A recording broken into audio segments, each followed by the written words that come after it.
प्रेम से बोलिए श्री शंकर पार्वती भगवान की जय। सावित्री माता की जय।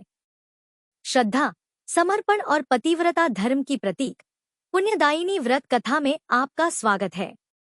आज सुनिए सावित्री माता की अद्भुत कथा, जिन्होंने अपने सत्य, साहस और संकल्प से यमराज को भी झुका दिया। इन कथाओं को पूरा अवश्य सुनिएगा। इन कथाओं को पूरा सुनने से समस्त मनोकामनाएं पूर्ण होती है। सबसे पहले आप सभी को वट सावित्री व्रत की हार्दिक शुभकामनाएं। भारत में वट सावित्री व्रत कुछ स्थानों में ज्येष्ठ मास की अमावस्या तिथि को रखा जाता है और कुछ स्थानों में ज्येष्ठ मास की पूर्णिमा को इस व्रत को रखा जाता है। यह व्रत सौभाग्य और सुख समृद्धि को प्रदान करने वाला, साथ ही अकाल मृत्यु के भय को हमेशा के लिए समाप्त कर देता है। माता सावित्री ने इस व्रत के प्रभाव से ही यमराज से अपने पति सत्यवान के प्राणों को छुड़ाया था। वट वृक्ष दीर्घ आयु और अमृता का प्रतीक है। वट वृक्ष की जड़ में ब्रह्मा जी, तने में विष्णु जी और डालियों और पत्तों में भगवान शिव का वास होता है।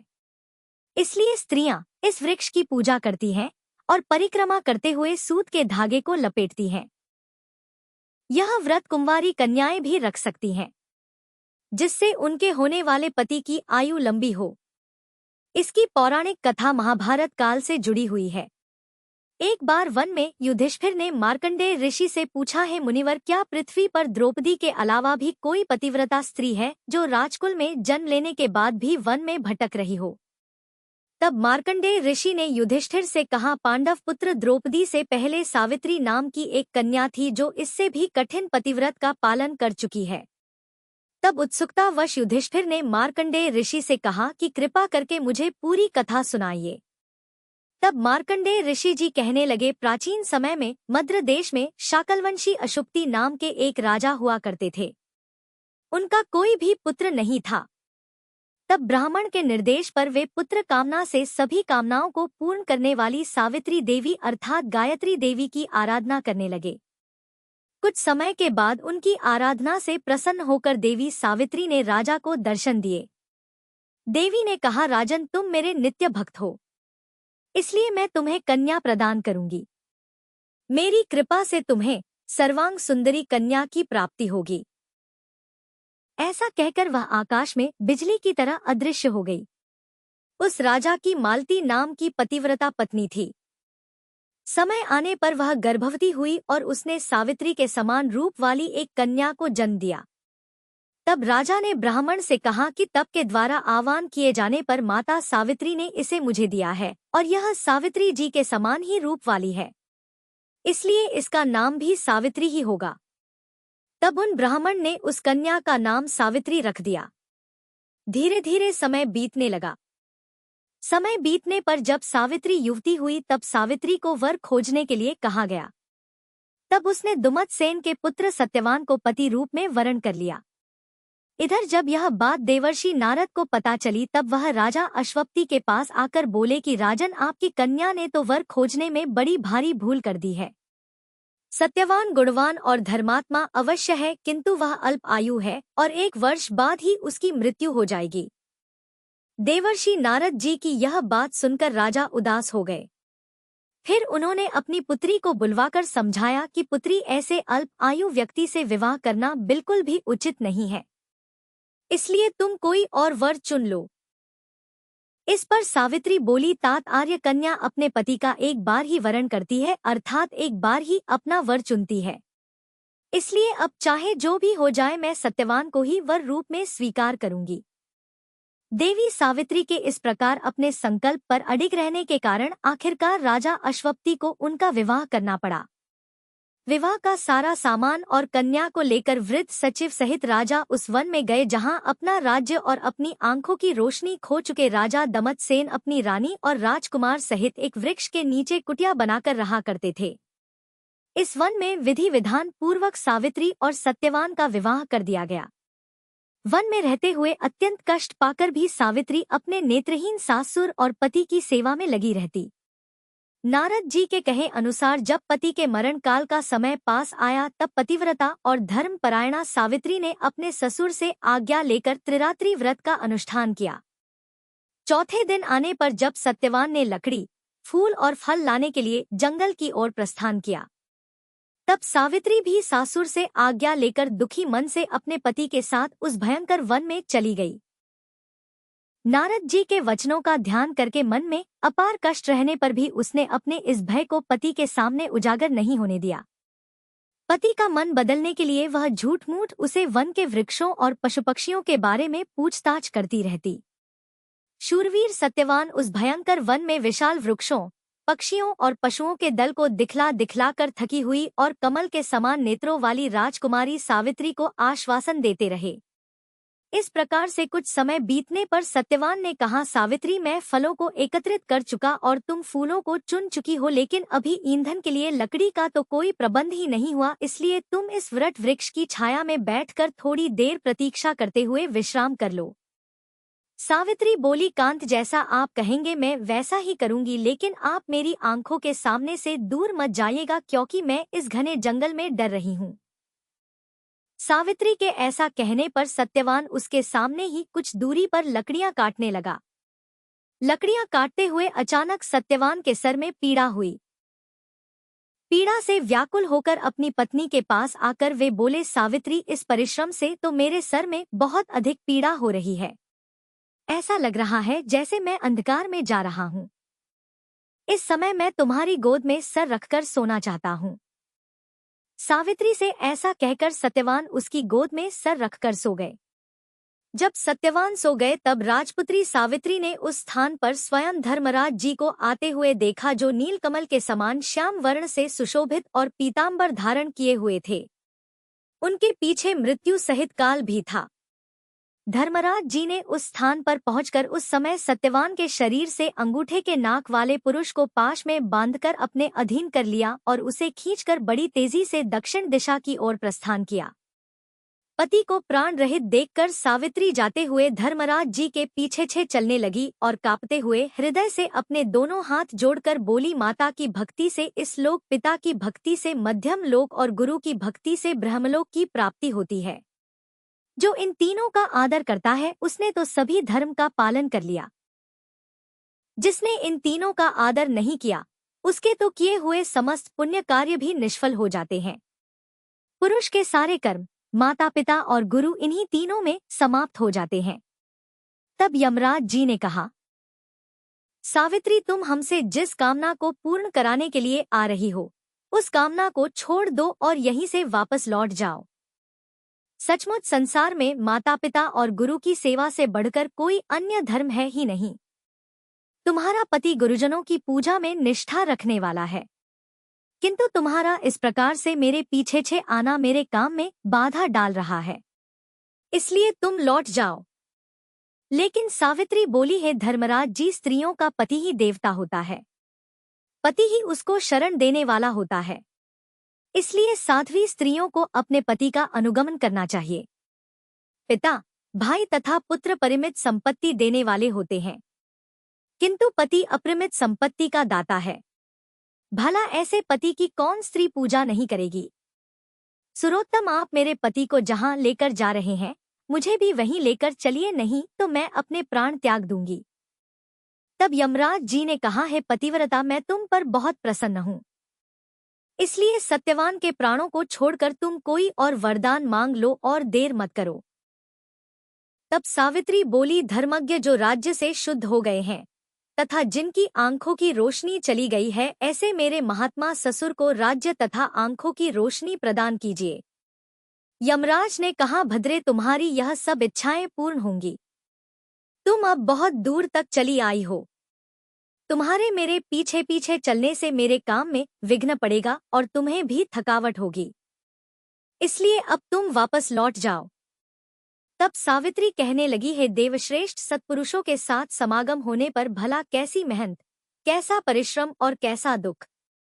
विष, अग्नि, सर्प तथा शस्त्र से लोगों को उतना भय नहीं होता जितना दुष्टों से हुआ करता है। जिस प्रकार सत्पुरुष अपने प्राणों का त्याग करके भी परोपकार करते हैं, इस प्रकार दुर्जन भी अपने प्राणों का परित्याग कर दूसरों को कष्ट देने में तत्पर रहते हैं। यह जगत सत्पुरुषों द्वारा धारण किया जाता है और आप उन सत्पुरुषों के अग्रणी हैं। इसलिए हे देव, आपके पीछे चलती हुई मुझे कुछ भी दुख नहीं हो रहा है। यमराज जी बोले, हे विशालाक्षी, तुम्हारी इन धर्म युक्त वचनों से मैं बहुत प्रसन्न हूँ। इसलिए सत्यवान के प्राणों के अलावा दूसरा कोई और वर मांग लो और देर मत करो, यहीं से वापस लौट जाओ। अब की बार सावित्री बोली, मैं 100 सहोदर भाइयों की अभिलाषिनी हूँ। मेरे पिता पुत्रहीन हैं, इसलिए वे पुत्र लाभ से प्रसन्न हो। यह सुनकर यमराज ने सावित्री से कहा, सावित्री, तुम जैसे आई हो वैसे ही लौट जाओ और अपने पति के अंतिम क्रिया की व्यवस्था करो। अब यह दूसरे लोक में चला गया है, इसलिए तुम इसके पीछे पीछे नहीं चल सकती हो। क्योंकि तुम पतिव्रता हो, इसलिए 2 घड़ी तक और मेरे साथ चल सकती हो।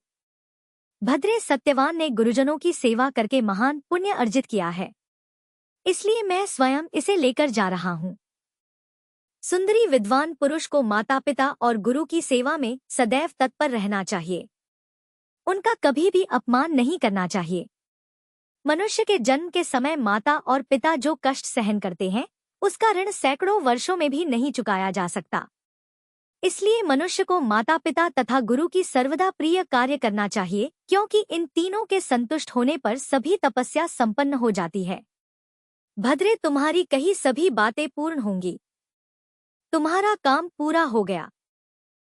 अब तुम लौट जाओ। जो तुम्हारा इस प्रकार से मेरे पीछे आने से मेरे कार्य में बाधा पड़ रही है और तुम्हें भी कष्ट हो रहा है, इसलिए मैं तुमसे बार बार ऐसा कह रहा हूँ। अब सावित्री कहने लगी, है देवश्रेष्ठ, धर्मोपार्जन के कार्य में कैसी ग्लानि और कैसा कष्ट। देव ज्ञानी व्यक्ति को सदैव धर्म उपार्जन करना चाहिए, क्योंकि उसका लाभ सभी लाभों से विशेष महत्वपूर्ण है। प्राणी को चाहिए कि कहीं भी जाए, पीछे अकेले धर्म ही जाता है। मित्र और भाई बंधु कोई साथ नहीं देता। इस संसार में और स्वर्ग में मनुष्य जितने भी प्रकार के उत्तम वस्तुओं और भोगों को प्राप्त करता है, वह उनके पुण्य कर्मों का ही फल होता है। इसकी प्राप्ति के उपाय हैं यज्ञ, तप, दान, इंद्रिय निग्रह, क्षमाशीलता, ब्रह्मचर्य, सत्य, तीर्थ की यात्रा, सत्संग, सेवा, गुरुजनों की सेवा तथा ब्राह्मणों की पूजा। इसलिए विद्वान पुरुषों को सदा धर्म आचरण करना चाहिए, क्योंकि मृत्यु इसकी प्रतीक्षा नहीं करती कि इसने अपना कार्य पूरा किया है या नहीं। प्राणी संसार में मृत्यु से सदैव भयभीत रहते हैं, किंतु पुण्यवान सत्पुरुष सदैव निर्भय होकर जीते हैं। सावित्री की ऐसी बातों को सुनकर यमराज जी फिर बोले, विशालाक्षी, तुम्हारी इन धर्म युक्त बातों से मैं बहुत संतुष्ट हूँ। इसलिए अब तुम सत्यवान के प्राणों के अलावा अन्य कोई और वर मांग लो और देर मत करो, वापस लौट जाओ। तो सावित्री कहने लगी, देव, अगर आप देना ही चाहते हैं तो मैं सत्यवान के 100 पुत्रों की मां बनना चाहती हूँ, क्योंकि लोकों में पुत्रहीन की सद्गति नहीं होती। क्योंकि यमराज जी ने देखा कि सावित्री लगातार उनके पीछे पीछे चली आ रही है, इसलिए उन्होंने एक क्षण की भी देरी किए बिना कहा कि सावित्री, अब तुम शेष कामनाओं को छोड़कर वापस लौट जाओ और मैं तुम्हारी यह इच्छा अवश्य पूर्ण करूंगा। तब सावित्री ने कहा, धर्म अधर्म के विधान को भलीभांति जानने वाले देव, आप ही जगत के स्वामी हैं, क्योंकि आप कर्मों के अनुरूप प्रजाओं का नियमन करते हैं, इसलिए यम नाम से पुकारे जाते हैं। क्योंकि आप धर्म पूर्वक सारी प्रजा को आनंदित करते हैं, इसलिए लोग आपको धर्मराज नाम से पुकारते हैं।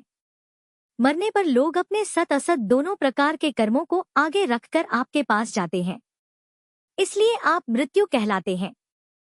सभी प्राणियों के क्षण, काल आदि से समय की आप गणना करते रहते हैं, इसलिए तत्वदर्शी लोग आपको काल नाम से पुकारते हैं।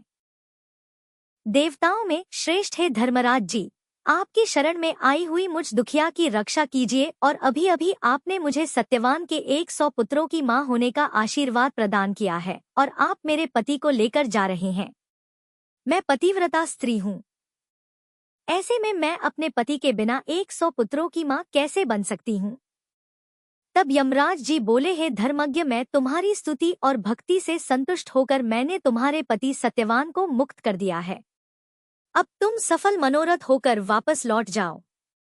यह सत्यवान तुम्हारे साथ 500 वर्षों तक राज्य सुख भोग कर अंतकाल में स्वर्ग लोक जाएगा, और सत्यवान तुम्हारे गर्भ से 100 पुत्रों को भी उत्पन्न करेगा। वे सब के सब देवताओं के समान तेजस्वी और क्षत्रिय राजा होंगे। ऐसा कहकर यमराज जी सत्यवान को छोड़कर काल तथा मृत्यु के साथ वहीं अदृश्य हो गए। इसके बाद पतिव्रता सावित्री वहां से जिस मार्ग से गई थी उसी मार्ग से लौटकर उस स्थान पर आई जहां सत्यवान का मृत शरीर पड़ा हुआ था। तब सावित्री पति के नजदीक जाकर उनके सिर को अपनी गोद में रखकर पहले की तरह बैठ गई। उस समय सूर्यदेव अस्ताचल को जा रहे थे, अर्थात अस्त हो रहे थे। थोड़ी देर में सत्यवान ने अपनी आंखें खोली और उठकर बैठ गए। सत्यवान ने सावित्री से कहा, वह पुरुष कहाँ चला गया जो मुझे खींच कर लिए जा रहा था?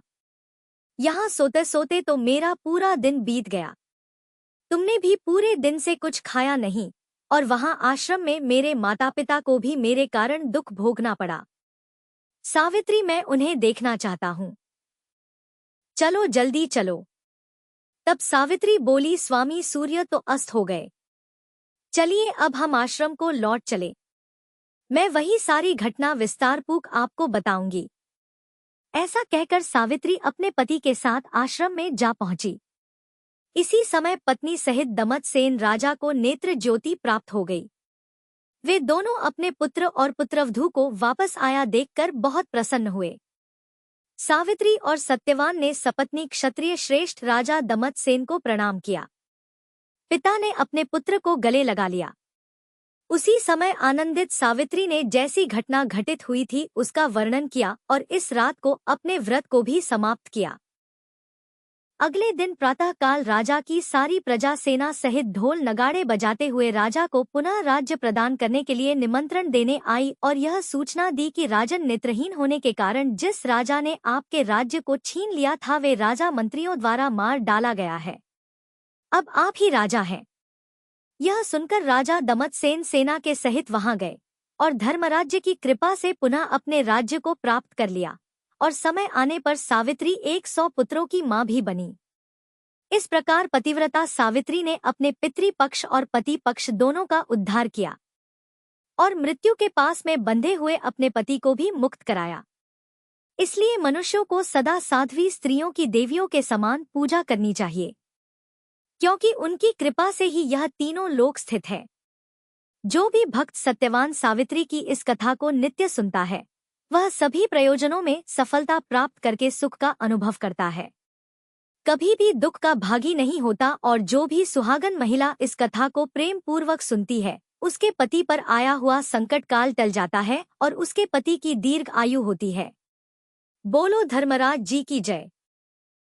बोलिए विष्णु भगवान की जय। बोलिए लक्ष्मी नारायण भगवान की जय। बोलिए श्री शंकर पार्वती भगवान की जय। जय श्री राधे कृष्णा। अब मनोकामनाओं की पूर्ति करने वाली जेठ अमावस्या की दूसरी कथा को सुनते हैं। इन कथाओं को बड़ी ही श्रद्धा और प्रसन्नित मन से पूरा अवश्य सुनिएगा। पौराणिक कथा के अनुसार एक बूढ़ा ब्राह्मण था। वह रोज पीपल को जल से सींचता था। पीपल में से रोज एक लड़की निकलती और कहती, पिताजी मैं आपके साथ जाऊंगी। यह सुनते सुनते बूढ़ा दिनब दिन कमजोर होने लगा। तो बुढ़िया ने पूछा कि क्या बात है। बूढ़ा बोला कि पीपल से एक लड़की निकलती है और कहती है कि वह भी मेरे साथ चलेगी। बुढ़िया बोली कि कल ले आना उस लड़की को। जहां 6 लड़कियां पहले से ही हमारे घर में हैं, वहां 7वीं लड़की और सही। अगले दिन बूढ़ा उस लड़की को घर ले आया। घर लाने के बाद बूढ़ा ब्राह्मण आटा मांगने गया तो उसे पहले दिनों की अपेक्षा आज ज्यादा आटा मिला था। जब बुढ़िया वह आटा छानने लगी तो लड़की ने कहा कि लाओ माँ, मैं छान देती हूँ। जब वह आटा छानने बैठी तो परात भर गई। उसके बाद माँ खाना बनाने जाने लगी तो लड़की बोली कि आज रसोई मैं बनाऊंगी, तो बुढ़िया बोली कि ना, तेरे हाथ जल जाएंगे। लेकिन लड़की नहीं मानी। वह रसोई में खाना बनाने गई तो उसने तरह तरह के 3600 व्यंजन बना डाले और आज सभी ने भरपेट खाना खाया। इससे पहले वह आधा पेट भूखा ही रहते थे और रात हुई तो बुढ़िया का भाई आया और कहने लगा कि दीदी मैं तो खाना खाऊंगा। बुढ़िया परेशान हो गई कि अब खाना कहाँ से लाएगी। लड़की ने पूछा कि क्या बात है माँ। उसने कहा कि तेरा मामा आया है और रोटी खाएगा। लेकिन रोटी तो सबने खा ली है, अब उसके लिए कहाँ से लाऊंगी? तब लड़की बोली कि तू चिंता मत कर, मैं बना दूंगी, और वह रसोई में गई और मामा के लिए 3600 व्यंजन बना दिए। मामा ने भरपेट खाया और कहा भी कि ऐसा खाना इससे पहले उसने कभी नहीं खाया है। बुढ़िया ने कहा कि भाई तेरी पावनी भांजी है, उसी ने बनाया है। शाम हुई तो लड़की बोली कि माँ चौका लगा के चौके का दिया जला देना, कोठे में मैं सोऊंगी। बुढ़िया बोली कि ना बेटी तू डर जाएगी। वह बोली कि मैं नहीं डरूंगी, मैं अंदर कोठे में ही सोऊंगी। वह कोठे में ही जाकर सो गई। आधी रात को लड़की उठी और चारों ओर आंख मारी तो धन ही धन हो गया। वह बाहर जाने लगी तो एक बूढ़ा ब्राह्मण सो रहा था। उसने देखा तो कहा कि बेटी तू कहाँ चली? लड़की बोली कि मैं तो दरिद्रता दूर करने आई थी, अगर तुम्हें दूर करवानी है तो करवा लो। उसने बूढ़े के घर में भी आंख से चारों ओर देखा तो धन ही धन हो गया। सुबह सवेरे सब उठे तो लड़की को ना पाकर उसे ढूंढने लगे कि पावनी बेटी कहाँ चली गई। बूढ़ा ब्राह्मण बोला कि वह तो लक्ष्मी माता थी जो तुम्हारे साथ मेरी दरिद्रता भी दूर कर गई। हे लक्ष्मी माता, जैसे आपने उनकी दरिद्रता दूर की वैसे ही सबकी करना।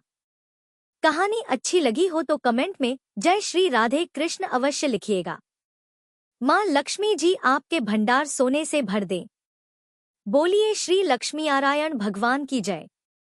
बोलिए श्री शंकर पार्वती भगवान की जय। अमावस्या की तिथि पर अमावस्या माता की कथा सुनी जाती है। तो आइए अब आप सुनिए अमावस्या माता की कथा। पौराणिक कथा के अनुसार एक गांव में सास और बहू अकेले रहते थे और उनका बेटा विदेश में कमाने के लिए गया हुआ था। सास और बहू बहुत प्रेम से रहते थे। दोनों एक दूसरे की देखभाल भी करते थे। एक दिन बहू ने खाना नहीं खाया। तब सास बहू से पूछने लगी कि बेटा आज तुमने खाना क्यों नहीं खाया?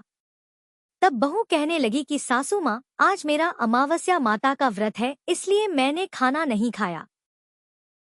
तब सास ने कहा कि बहू यह व्रत क्या होता है और इस व्रत को करने से क्या फल मिलता है, यह मुझे भी समझाओ। तब बहू कहने लगी कि सासू माँ, अमावस्या माता का व्रत करने से बहुत पुण्य मिलता है, घर में अन्न धन बना रहता है, सुख शांति बनी रहती है और अटल सुहाग मिलता है, पुत्र की प्राप्ति होती है। इसी तरह से 3 पनौती अमावस्या माता का व्रत भी रखा जाता है। इस व्रत में हर वर्ष अलग अलग खाना खाया जाता है और विष्णु भगवान के मंदिर में चढ़ावा चढ़ाया जाता है या फिर किसी ब्राह्मण को दान दक्षिणा दी जाती है। इस व्रत में पहले साल शक्कर, घी और चावल से बना खाना खाया जाता है। पहले साल व्रत पूर्ण होने के बाद 1.25 किलो चावल और 1 कटोरी घी और 1 कटोरी शक्कर का दान किसी ब्राह्मण देवता को दान में दिया जाता है। दूसरे साल जो घी और शक्कर से बना खाना खाया जाता है। इसी तरह जब दूसरे साल का व्रत पूर्ण हो जाए तब 1.25 किलो जौ, 1 कटोरी घी और 1 कटोरी शक्कर किसी मंदिर में चढ़ाया जाता है या किसी ब्राह्मण को दान में दिया जाता है। तीसरे साल गुड़, तेल और घी से बने व्यंजन खाने चाहिए। जब तीसरे साल व्रत पूर्ण हो जाए तब आधा किलो तिल, गुड़ और 1 कटोरी घी किसी मंदिर में चढ़ाया जाता है या ब्राह्मण को दान में दिया जाता है। तीसरे साल गुड़, तेल और घी से बने व्यंजन खाने चाहिए। जब तीसरे साल व्रत पूर्ण हो जाए तब आधा किलो तिल, गुड़ और 1 कटोरी घी किसी मंदिर में चढ़ाया जाता है या ब्राह्मण को दान में दिया जाता है। इससे ही सासू माँ 3 पनौती अमावस्या का व्रत कहा जाता है। फिर बहू बताने लगी कि माँ जी, इस व्रत का संकल्प लेने के बाद इसे पूरा करना जरूरी होता है। अगर पूरा नहीं कर सकते तब घर परिवार में झगड़ा और घर में अशांति हो जाती है। तब सासू माँ कहने लगी कि बहू मेरी तो उम्र हो गई है, लेकिन तुम यह व्रत जरूर करना। और तब बहू यह व्रत करना प्रारंभ करती है। एक दिन बहू ने किसी के कहने पर गेहूं से बनी रोटी खा ली और अमावस माता इस बात से नाराज हो गई। अब जो सास और बहू कभी बहू से प्रेम करती थी, अब उन दोनों में झगड़े होने लगे। सभी गांव वाले भी हैरान हो गए कि इनके घर में यह सब क्या हो रहा है। सास अपनी बहू को कहने लगी जब से तुम हमारे घर में बहू बनकर आई हो तब से हमारे घर की लक्ष्मी चली गई है। तुम हमारे लिए बिल्कुल भी शुभ नहीं हो। तब बहू ने कहा कि माँ जी, आपके घर की लक्ष्मी चली गई है तो मुझे बताओ कि कहाँ मिलेगी। मैं लक्ष्मी को लेकर आऊंगी। तब सासू माँ कहने लगी कि बहू लक्ष्मी तुम्हें समुद्र के बीच में भगवान विष्णु के पैर दबाते हुए मिलेगी। यह सुनकर बहू यह कहकर चली जाती है कि माँ जी, अब तो मैं लक्ष्मी जी को लेकर ही आऊंगी, नहीं तो मैं इस घर में पैर नहीं रखूंगी। ऐसा कहकर बहू लक्ष्मी की खोज में चली गई। जब बहू लक्ष्मी की खोज के लिए निकली तब उसे बीच रास्ते में गाय मिली। गाय बहू से पूछने लगी कि आप कहाँ जा रहे हैं। तब बहू कहने लगी, गाय माता, मेरी सास कहती है कि मेरे आने से उनके घर में अन्न धन की कमी हो गई है और उनके घर की लक्ष्मी चली गई है, तो मैं लक्ष्मी को लेने जा रही हूँ। तब गाय माता कहने लगी कि बेटी, अगर तुम जा ही रही हो तो भगवान से मेरे बारे में भी पूछ लेना।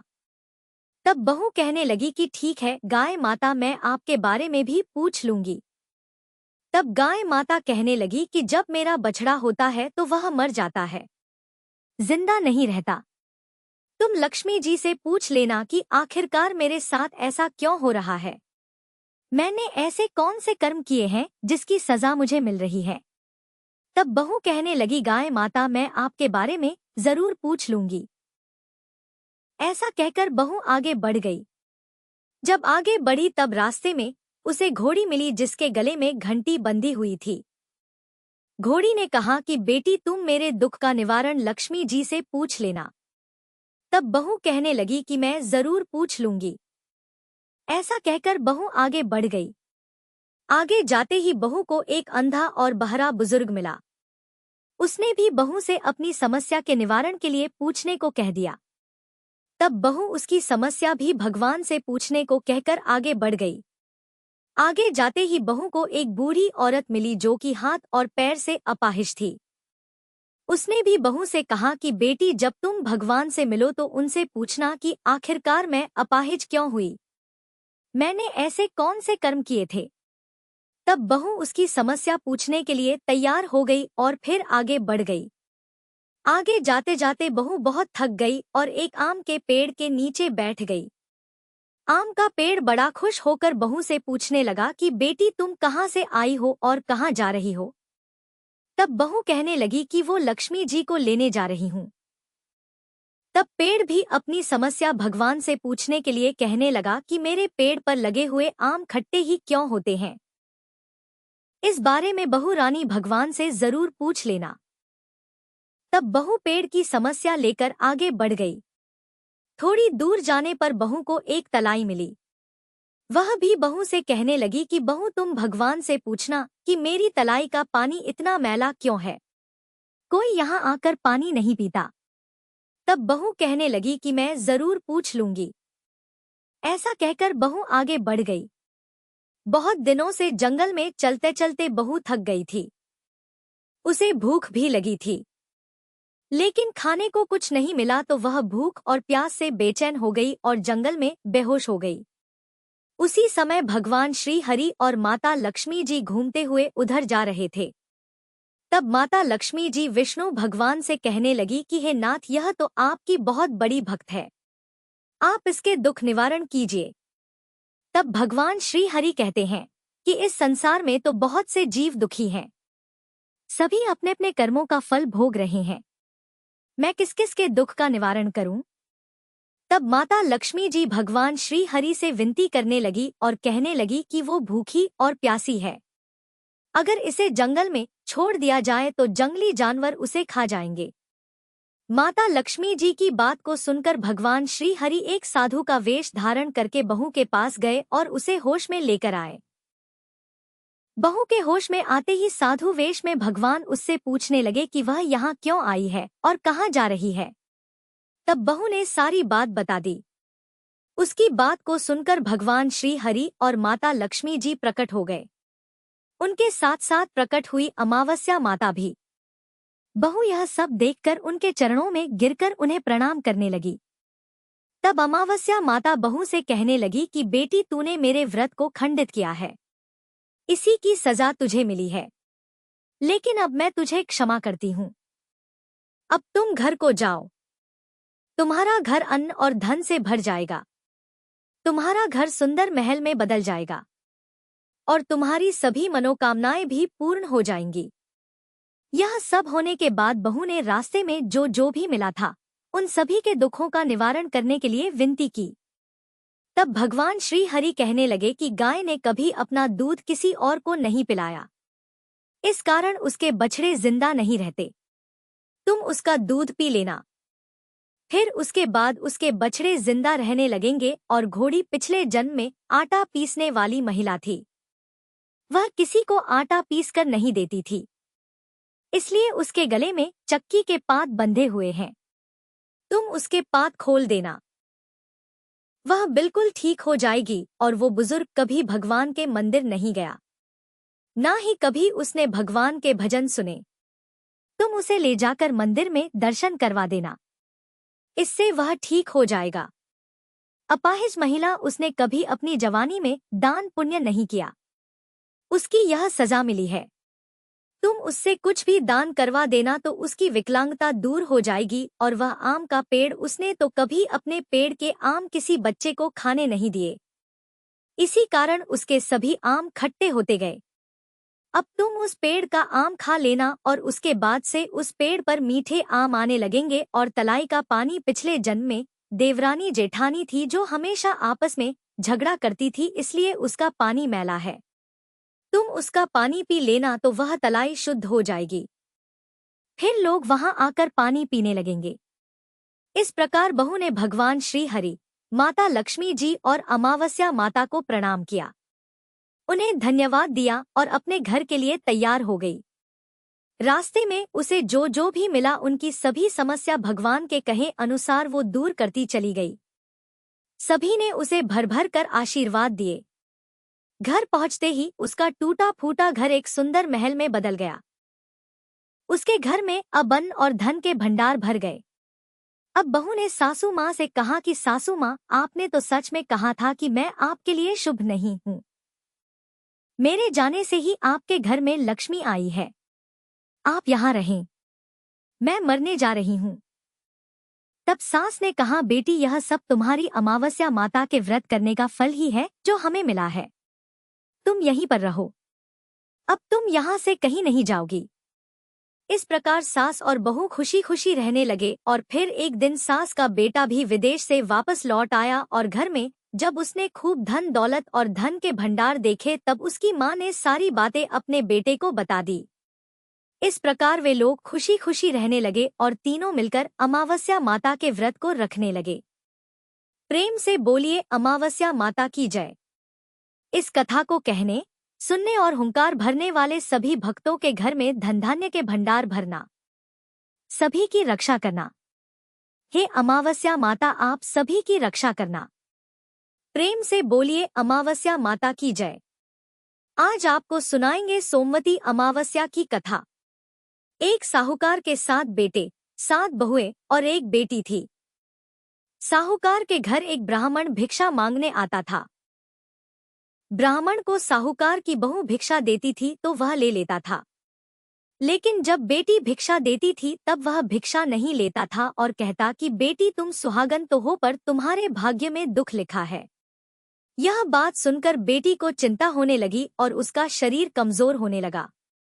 तब एक दिन उसकी माँ ने उससे पूछा कि बेटी, तुम इतनी चिंता क्यों करती हो और इन दिनों इतनी कमजोर क्यों दिखाई देती हो? तब उसने बताया कि एक ब्राह्मण भिक्षा मांगने आता है जो कहता है कि बेटी, तुम सुहागिन तो हो पर तुम्हारे भाग्य में दुख लिखा है। यह बात सुनकर उसकी माँ ने कहा कि अगर वह ऐसा कहता है तो मैं कल सुनूंगी। अगले दिन जब वह ब्राह्मण फिर से भिक्षा लेने आया तो उसकी माँ छुप कर बैठ गई। जब बेटी भिक्षा देने लगी तो ब्राह्मण ने फिर से वही बात बोली।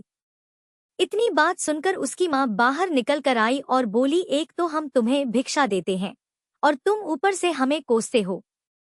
तब ब्राह्मण बोला कि मैं कोसता नहीं हूँ, जो सच है वही बोलता हूँ, जो इसके भाग्य में लिखा है वही कहता हूँ। तब माँ ने ब्राह्मण से कहा कि तुम्हें यह पता है कि इसके भाग्य में दुख लिखा है तो यह भी बता दो कि यह कैसे दूर होगा। तब ब्राह्मण बोला कि 7 समुंदर पार एक सोना धूबन रहती है जो सोमवती अमावस्या का व्रत करती है। अगर वह आकर अपना फल दे दे तो इसका निवारण हो सकता है, नहीं तो विवाह होते ही इसके पति को सांप डस लेगा। यह बात सुनकर माँ बहुत रोने लगी और सोना धूपन की तलाश में जाने लगी। चलते चलते रास्ते में तेज धूप पड़ने लगी तो साहूकारनी एक पीपल के पेड़ के नीचे बैठ गई। उस पीपल के पेड़ में एक गरुड़ पक्षी का घोंसला था जिसमें गरुड़ का छोटा बच्चा रहता था।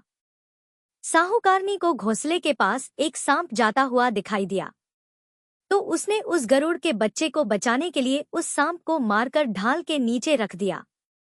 जब गरुड़ और पंखनी आए तो घोंसले के पास खून देखकर क्रोधित हो उठे और साहूकारनी को चोंच मारने लगे। तब साहूकारनी बोली कि मैंने तो तुम्हारे बच्चे की जान बचाई है। यह सांप तुम्हारे बच्चे को डसने वाला था तो मैंने इसे मारकर गिरा दिया। गरुड़ ने सांप की ओर देखकर कहा कि तुमने हमारे बच्चे की जान बचाई है, अब तुम्हें जो मांगना है मांगो। तब साहूकारनी बोली कि मुझे 7 समुंदर पार सोना धोबन के घर छोड़कर आओ। गरुड़ ने साहूकारनी को अपनी पीठ पर बैठाकर 7 समुंदर पार सोना धोबन के घर छोड़ आया। वहां जाकर साहूकारनी ने सोचा कि सोना धोबन को कैसे राजी किया जाए। सोना धोबन के 7 बेटे और 7 बहुएं थी। उसकी 7 बहुएं काम को लेकर रोज लड़ाई करती थी और काम भी नहीं करती थी। रात को जब सब सो जाते थे तो साहूकारनी सोना धोबन के घर जाती है और घर का सारा काम करती है। गायों को नहलाती है, घर की साफ सफाई करती है, रसोई का सारा काम संभालती है, चौका बर्तन करती है, आटा पीसती है, कपड़े धोती है, पानी भरती है और दिन होने से पहले चली जाती है। बहुएं सोचती थी कि यह सारा काम कौन कर रहा है, लेकिन कभी एक दूसरे से पूछती नहीं थी कि यह सारा काम कौन कर रहा है। एक दिन धोबन ने कहा कि तुम आजकल लड़ती भी नहीं हो, काम भी ठीक कर रही हो। तो बहुओं ने कहा कि सासू जी काम तो हमें ही करना पड़ता है, चाहे हम लड़कर करें या राजी से करें, इसलिए लड़ाई करने का क्या फायदा होगा। सोना धोबन ने सोचा कि आज देखा जाए कि कौन सी बहू काम करती है और वह रात को सोई भी नहीं। उसने देखा कि रात को एक स्त्री आई और सारा काम करके जाने लगी। तो सोना धोबन ने बोला कि तुम कौन हो और तुम्हें ऐसी क्या जरूरत है जो तुम इतना काम कर रही हो। साहूकारी ने कहा कि जरूरत है तभी तो इतना सारा काम कर रही हूँ। सोना धोबन ने पूछा कि तुम्हें क्या चाहिए। साहूकारनी बोली पहले मुझे वचन दो तभी मैं बताऊंगी। सोना धोबन ने वचन दे दिया और कहा कि अब आप बताइए। साहूकारनी बोली कि मेरी बेटी के भाग्य में दुख लिखा हुआ है, इसलिए आप चलकर उसका सुहाग दे दो और अपना सोमवती अमावस्या का फल दे दो। सोना धोबन अपने बेटे बहू से बोली कि मैं तो साहूकारनी के साथ जा रही हूँ। यदि पीछे से तुम्हारे पिताजी खत्म हो जाए तो तेल घी की कूप में डालकर छोड़ देना। फिर दोनों जने साहूकारनी के घर चली जाती है। साहूकार की बेटी का ब्याह होने लगा तो दूल्हा फेरों में बैठ गया। सोना धोबन दूल्हे के घुटने के पास कच्चा करवा रखकर उसमें दूध डालकर और तात का तार लेकर बैठ गई। थोड़ी देर बाद सांप दूल्हे को डसने के लिए आया। सोना धोबन ने करवा आगे रखा और तार से बांध दिया, लेकिन दूल्हा डर के मारे मर गया। और तब सोना धोबन ने टीके में से रोली निकाली, मांग में सिंदूर निकाला, आंख में से काजल निकाला और मेहंदी निकालकर छोटी अंगुली से छींटे मारे और बोली कि आज दिन तक मैंने जितनी सोमवती अमावस्या करी है उनका फल तो साहूकार की बेटी को लग जाए और आगे जो मैं सोमवती अमावस्या का व्रत करूं उसका फल मेरे परिवार को लगे। इतना कहते ही दूल्हा जीवित हो गया और सब सोमवती अमावस्या की जय जय बोलने लगे। सोना धोबन वापस जाने लगी। तब साहूकारी ने कहा कि तुमने मेरे जमाई को नया जीवन दिया है, इसलिए तुम कुछ भी मांग लो। तब सोना धोबन बोली कि मुझे तो कुछ भी नहीं चाहिए, सिर्फ एक हांडी दे दो। वह हांडी लेकर चली जाती है और रास्ते में सोमवती अमावस्या आती है तो सोना धोबन हांडी की 108 परिक्रमा लगाकर पीपल के पेड़ के नीचे गाड़कर घर आ जाती है। घर आकर वह देखती है तो उसका पति मरा हुआ तेल और घी के रूप में पड़ा है। तब वह टीके में से रोली निकालती है, मांग में से सिंदूर निकालती है, कोया में से काजल निकालती है, में से मेहंदी निकालती है, चिटली अंगुली से छींटे देती है और बोलती है, मैंने जो रास्ते में सोमवती अमावस्या की है उसका फल मेरे पति को लग जाए। इतना कहते ही सोना धोबन का पति उठकर बैठ गया और घर पर एक ब्राह्मण ज्योतिष आया और बोला कि जजमान सोमवती अमावस्या को मुझे दक्षिणा दीजिए। सोना धोवन बोली कि मुझे तो सोमवती अमावस्या रास्ते में आई थी तो मैंने कुछ भी नहीं किया, जो कुछ भी किया वह सब पीपल के नीचे ही गाड़ दिया। ज्योतिषी ब्राह्मण ने वहां जाकर खोद कर देखा तो उसे 108 सोने के सिक्के मिले। ज्योतिषी ब्राह्मण सबको घर ले आया और वह सोना दोबिन से बोला कि इतना कुछ किया और मुझे बोला कि कुछ भी नहीं किया है। तो सोना दोबन बोली कि यह तो तुम्हारे भाग्य से ही हुआ है, इसलिए इसे तुम ही ले जाओ। ब्राह्मण ज्योतिषी बोला कि मेरा तो इसमें चौथा ही हिस्सा है, बाकी आपका जो मन हो उसे दे दो। सारी नगरी में उसने बोल दिया कि सब सोमवती अमावस्या का व्रत कीजिए। हे सोमवती अमावस्या जैसा साहूकार की बेटी को सुहाग दिया वैसा सबको देना। सोमवती अमावस्या की कहानी कहने वाले को, सुनने वाले को और हुंकार भरने वाले को और अपने पूरे परिवार को देना। जय सोमवती अमावस्या। बोलिए श्री शंकर पार्वती भगवान की जय। आइए अब मनोकामनाओं की पूर्ति करने वाली इस कथा को सुनते हैं। एक धनवान साहूकार था जिसके घर किसी प्रकार की कोई कमी नहीं थी, परंतु उसको एक दुख था, उसका कोई पुत्र नहीं था। वह इसी चिंता में दिन और रात रहता था और वह पुत्र की कामना से प्रति सोमवार को शिव जी का व्रत और पूजन किया करता था। सायाकाल को मंदिर में जाकर शिव जी का दीपक जलाता था। उसके भक्ति भाव को देखकर एक समय श्री पार्वती जी ने शिवजी महाराज से कहा कि वह साहूकार आपका अनंत भक्त है और सदैव आपका व्रत और पूजन बड़ी श्रद्धा से करता है, इसकी मनोकामना आपको पूर्ण करनी चाहिए। तब भगवान शिव ने कहा कि हे पार्वती, यह संसार कर्म क्षेत्र है। जैसे किसान खेत में जैसा बीज बोता है वैसा ही फल काटता है, उसी तरह से इस संसार में जैसा कर्म करते हैं वैसा ही फल मिलता है। तब माता पार्वती ने अत्यंत आग्रह से कहा कि महाराज, जब यह आपका भक्त है और इससे किसी प्रकार का दुख है तो उसको अवश्य दूर करना चाहिए, क्योंकि आप सदैव अपने भक्तों पर दयालु हैं और उनके दुखों को दूर करते हैं। यदि आप ऐसा नहीं करेंगे तो मनुष्य आपकी सेवा व्रत क्यों करेंगे? माता पार्वती जी का आग्रह देखकर भगवान भोलेनाथ कहने लगे कि हे पार्वती, इसके कोई पुत्र नहीं है, इसी चिंता से यह दुखी रहता है। इसके भाग्य में पुत्र न होने पर भी इसको पुत्र की प्राप्ति का मैं वर देता हूँ, परंतु वह पुत्र केवल 12 वर्ष तक जीवित रहेगा।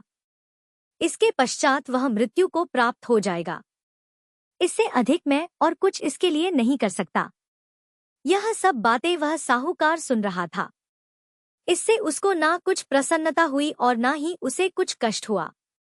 वह पहले जैसे ही भगवान शिव का व्रत और पूजन करता रहा। कुछ समय व्यतीत हो जाने पर साहूकार की स्त्री गर्भवती हुई और उसे 10वें महीने में गर्भ से अति सुंदर पुत्र की प्राप्ति हुई। साहूकार के घर में बहुत खुशियां मनाई गई, परंतु साहूकार ने उसको केवल 12 वर्ष की आयु जानकर कोई अधिक प्रसन्नता प्रकट नहीं की और ना ही किसी को यह भेद बताया। जब वह 11 वर्ष का हो गया तो उस बालक की माता ने उसके पिता से विवाह आदि के लिए कहा, परंतु साहूकार कहने लगा, मैं अभी इसका विवाह नहीं करूंगा और पढ़ने के लिए इसे भेजूंगा। फिर साहूकार ने अपने साले अर्थात उस बालक के मामा को बुलाकर उसको बहुत सा धन देकर कहा, तुम इस बालक को काशी में पढ़ने के लिए ले जाओ और रास्ते में जिस स्थान पर भी जाओ वहां यज्ञ करना और ब्राह्मणों को भोजन कराते जाना। वह दोनों मामा और भांजे सब जगह यज्ञ करते और ब्राह्मणों को भोजन कराते जा रहे थे। रास्ते में उनको एक शहर पड़ा। उस शहर के राजा की कन्या का विवाह था और दूसरे राजा का लड़का जो विवाह कराने के लिए बारात लेकर आया था वह एक आंख से कान्हा था। उसके पिता को इस बात की बड़ी चिंता थी कि कहीं वर को देखकर कन्या के माता पिता विवाह में किसी प्रकार की अड़चन पैदा ना कर दें। इस कारण जब उसने अति सुंदर सेठ के लड़के को देखा तो उसने मन में विचार किया कि क्यों ना दरवाजे के समय इस लड़के से वर का काम चलाया जाए। ऐसा विचार करके वर के पिता ने उस लड़के और मामा से बात की तो वे दोनों राजी हो गए। फिर उस लड़के को वर के कपड़े पहनाकर और घोड़ी पर चढ़ाकर दरवाजे पर ले गए और बड़ी सुंदरता से सब कार्य संपन्न हो गए।